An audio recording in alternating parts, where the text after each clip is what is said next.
Jamal Khashoggi was killed and dismembered after he entered the Saudi consulate in Istanbul by a Saudi team suspected to be acting on orders of Crown Prince Mohammed bin Salman. 1 year later, his murder is being marked around the world with somber events, like this one last week in Washington, where 11 members of Congress took part. Since his death, the U.S. Congress has repeatedly clashed with President Donald Trump, voting to restrict U.S. arms sales to Saudi Arabia and to end U.S. military operations in the Saudi-led war in Yemen. Democratic Congressman Jim McGovern told VOA the president refuses to hold bin Salman accountable. The bottom line is we should not be selling them weapons or providing them military assistance. That ought to be the consequence.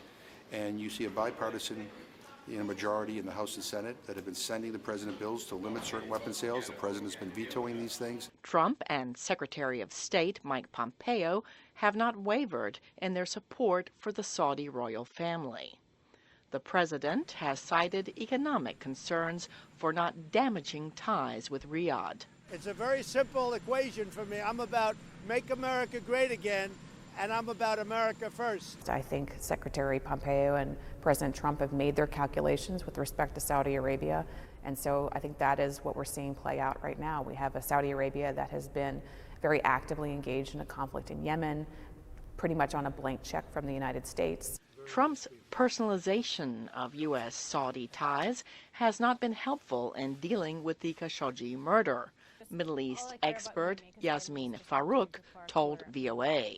But the end result of it is that a strategic relationship between the U.S. and Saudi Arabia today really hinges on the personal decision of the President of the United States more than it hinges on an institutional assessment of the importance of this relationship for the U.S. national security interest and for the U.S. strategic interests in the Middle East.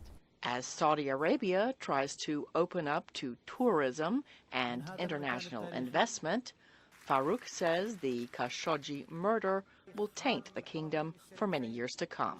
Cindy Saine, VOA News, the State Department.